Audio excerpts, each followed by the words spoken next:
BBC বাংলার অধিবেশন প্রবাহতে আপনাদের স্বাগত। আজ আপনাদের সাথে লন্ডন স্টুডিও থেকে আছি মানসী বড়ুয়া, আর ঢাকায় আমার সাথে থাকছেন আকবর হোসেন।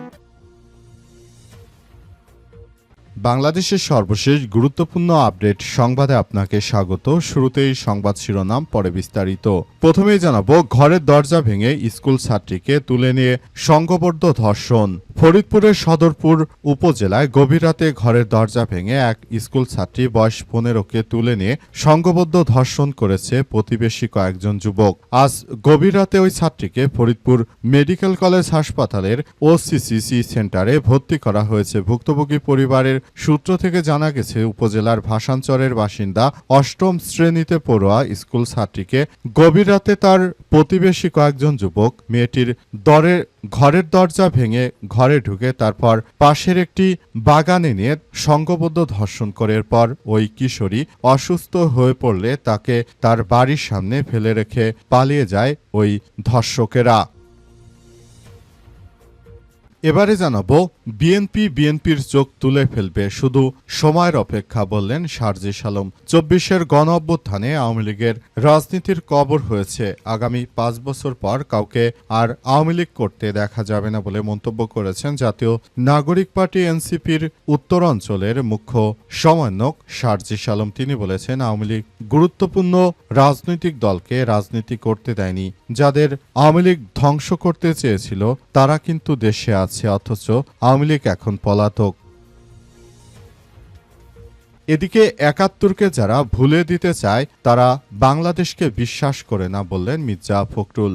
বিএনপির মহাসচিব মির্জা ফখরুল ইসলাম আলমগীর জানিয়েছেন যে যারা 71কে ভুলিয়ে 24কে বারবার সামনে নিয়ে এসেছে তারা বাংলাদেশকে বিশ্বাস করে না। তারা 24-24-এর কথা বলে শুধুমাত্র তারা বাংলাদেশকে একটি ধ্বংসের দিকে ঠেলে দিতে চায় বলে এমন অভিযোগ করেছেন বিএনপির মহাসচিব মির্জা ফখরুল ইসলাম আলমগীর।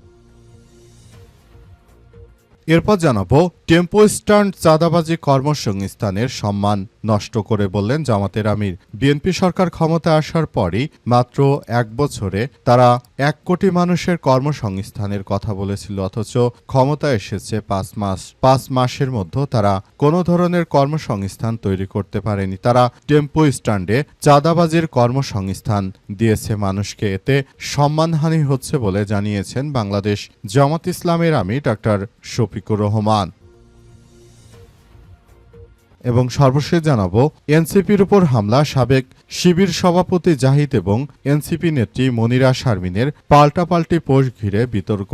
হবিগঞ্জে ও মৌলভীবাজারে হামলার ঘটনাগুলো খুবই সুপরিকল্পিত বলে মনে হচ্ছে, জানিয়েছেন ছাত্র শিবিরের সাবেক সভাপতি জাহিদুল ইসলাম। তিনি আরও জানিয়েছেন যে উদ্দেশ্য যা হতে পারে তা হচ্ছে জুলাই মাসে জামাতকে যতটা সম্ভব আলোচনার বাইরে রাখা এবং এনসিপির প্রতি জনসমর্থন বা পাবলিক সিম্প্যাথি তৈরি করা। Good plan, good move, deep power. আর জাহিদুল ইসলামের এমন উদ্ভট পাগলের পোলাপের মন্তব্যের পর পোস্ট করেছেন মনিরা শারমিন। তিনি লিখেছেন যে জামাতের 60 বছর বয়সী সংসদ সদস্য 17 বছরের কিশোরীকে চাকরির প্রলোভন দেখে যে কেলেঙ্কারি জন্ম দিয়েছে বাংলাদেশে, সেটাই জুলাই মাসেই হয়েছে।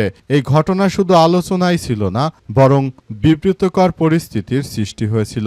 কিন্তু মানুষ দেখলাম যারা হামলার প্রতিবাদ না জানিয়ে এর মধ্যে ডিপ প্ল্যানের গন্ধ পাচ্ছে। এনসিপির রাজনীতি দাঁড়ালে কারো কারো অসুবিধা হবে, আর সেটাই হচ্ছে জামাত। এটাই স্বাভাবিক। নিজেদের ব্যর্থতা অস্বীকার করে অন্যকে সন্দেহের চোখে দেখা একরকম অসুখ হয়ে গেছে জামাতের। আরোগ্য কামনা করি, আমিন। প্রিয় দর্শক, আপনি কোন পোস্টটিকে সমর্থন করেন, জাহিদুল ইসলাম শিবিরের সভাপতির পোস্টটিকে নাকি মনিরা শারমিনের? আমার তো মনে হয় যে জাহিদুল ইসলামের পোস্টটি একটি অযৌক্তিক পোস্ট, কারণ তাদের বুড়ো বুড়ো নেতারা কচি কচি মেয়েদের নিয়ে হোটেলে যাবে আর তাদের কাছ থেকে ইসলাম শিখতে হবে, আর ইসলামী একটি রাজনীতি তারা শেখাবে। এটা কোনোভাবেই গ্রহণযোগ্য হতে পারে না। প্রিয় দর্শক, এতক্ষণ শুনছিলেন সংবাদ শিরোনাম, এবারে বিস্তারিত।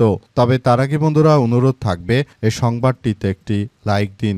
এই চ্যানেলে আপনি নতুন হয়ে থাকলে আমাদের সংবাদটি দেখতে দেখতে চ্যানেলটি সাবস্ক্রাইব করে রাখুন। কমেন্ট করে বন্ধুরা আপনার মূল্যবান মতামত জানিয়ে দিন আপনি বিশ্বের কোন দেশ থেকে বা বাংলাদেশের কোন স্থান থেকে আমাদের সংবাদটি দেখছেন এবং শুনছেন। আর বন্ধুরা সংবাদটি আপনার সোশ্যাল মিডিয়া ফেসবুকে শেয়ার করে বন্ধুদেরও দেখার সুযোগ করে দিন। গাজা যুদ্ধে আপনি যদি নিরীহ ফিলিস্তিনিদের ভালোবেসে থাকেন বন্ধুরা কমেন্টে ইয়েস লিখে পুরো বিশ্ববাসীকে আমাদের এই তাজা আপডেটটি দেখার সুযোগ করে দিন। এবারে বিস্তারিত। ৭১কে যারা ভুলিয়ে দিতে চায় তারা বাংলাদেশ বিশ্বাস করে না বললেন মির্জা ফখরুল।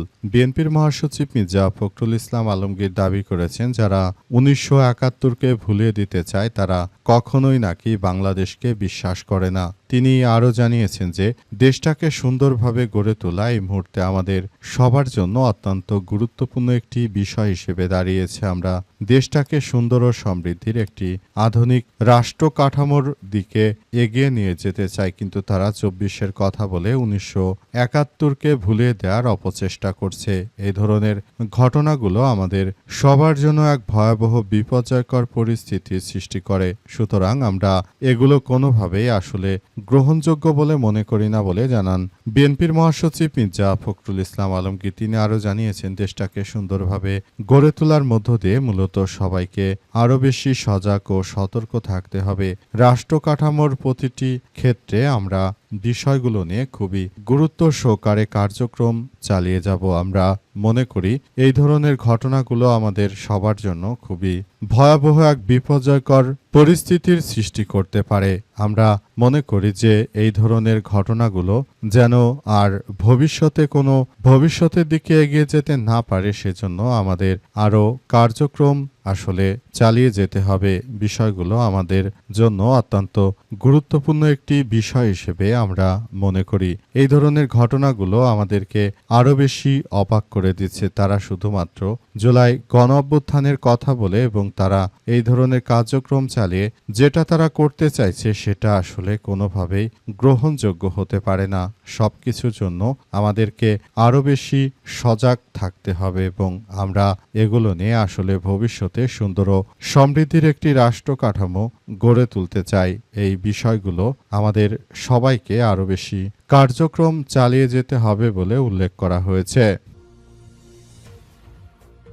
টেম্পো স্ট্যান্ডে চাঁদাবাজি কর্মসংস্থানে সম্মান নষ্ট করে বললেন জামাতের আমির। বিএনপি ক্ষমতায় আসার আগে বলেছিল তারা নাকি মাত্র ১ বছরের মধ্যে ১ কোটি মানুষকে কর্মসংস্থান দেবে, অথচ বিএনপি ক্ষমতা আসার ৫ মাস হয়ে গেল। ৫ মাসে ৫০ লক্ষ মানুষের কর্মসংস্থান দেওয়ার কথা, কিন্তু প্রকৃতপক্ষে তারা এখন পর্যন্ত একটি মানুষকেও কোনো কর্মসংস্থান দিতে পারেনি। তারা এখন শুধুমাত্র টেম্পো স্ট্যান্ডে, বাস স্ট্যান্ডে চাঁদাবাজির কাজ দিয়েছে মানুষকে।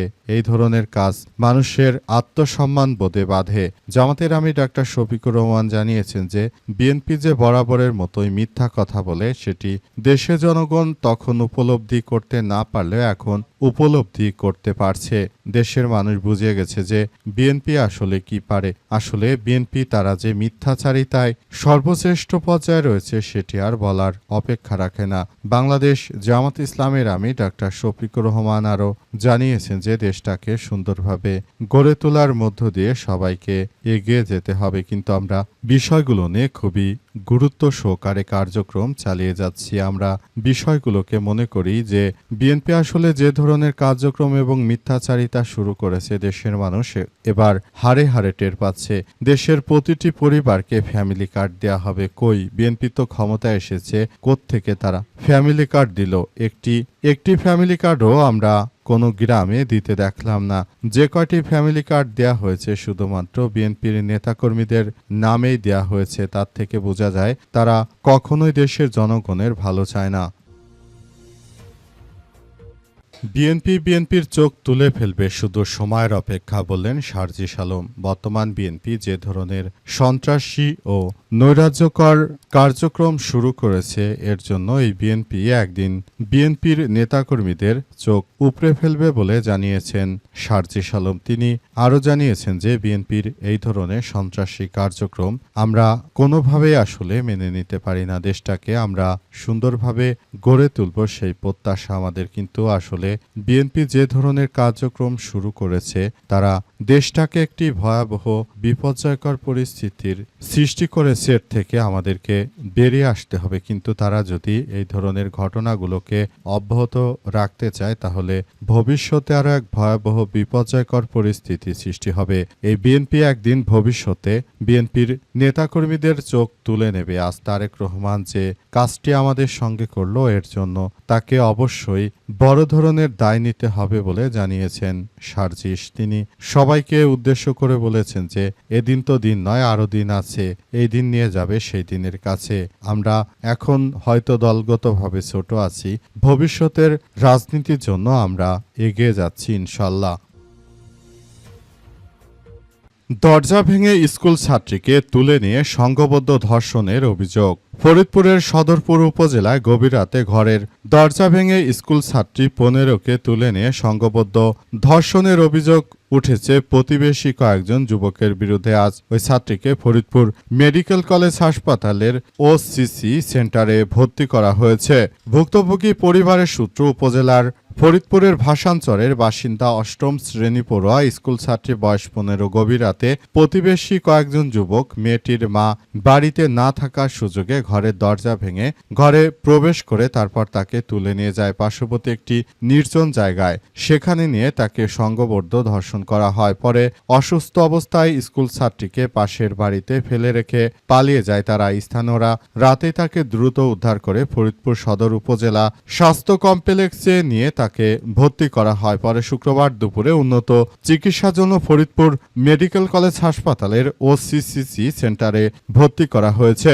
ভুক্তভোগী স্কুল ছাত্রীর খালা জানান যে গত বৃহস্পতিবার দিবাগত রাতে বাড়িতে আমার 2 ভাগ্নি ছিল, ওর মা অন্যরা বাইরে ছিল। 2 ভাগ্নি রুমে ছিল। রাত 1টার দিকে প্রতিবেশী এক যুবক জানালা ভেঙে ঘরে প্রবেশ করে দরজা খুলে দিলে আরো কয়েকজন যুবক ঘরে প্রবেশ করে এরপর আমার ভাগ্নিকে তারা তুলে নিয়ে যায়। পরে আমার ভাগ্নির উপর নির্যাতন করা হয়। যখন জ্ঞান হারিয়ে ফেলে তখন তারা তাকে অসুস্থ অবস্থায় বাড়ির পাশে ফেলে রেখে পালিয়ে যায়। পরে প্রতিবেশী দ্রুত তাকে উদ্ধার করে উপজেলা স্বাস্থ্য কমপ্লেক্সে নিয়ে ভর্তি করে সেখানে শুক্রবার উন্নত চিকিৎসার জন্য ফরিদপুর মেডিকেল কলেজ হাসপাতালের ওসিসি সেন্টারে ভর্তি করা হয়েছে। বিষয়টি নিশ্চিত করে সদরপুর থানার ভারপ্রাপ্ত কর্মকর্তা ওসি মোহাম্মদ আব্দুল আল মামুন শাহ জাগো নিউজকে জানিয়েছেন, ভুক্তভোগীরা থানায় এসেছে, তারা আমাদের সামনে বসা, তাদের কথা শুনছি। অভিযোগ দায়েরের পর প্রয়োজনীয় ব্যবস্থা গ্রহণ করা হবে বলে নিশ্চিত করা হয়েছে।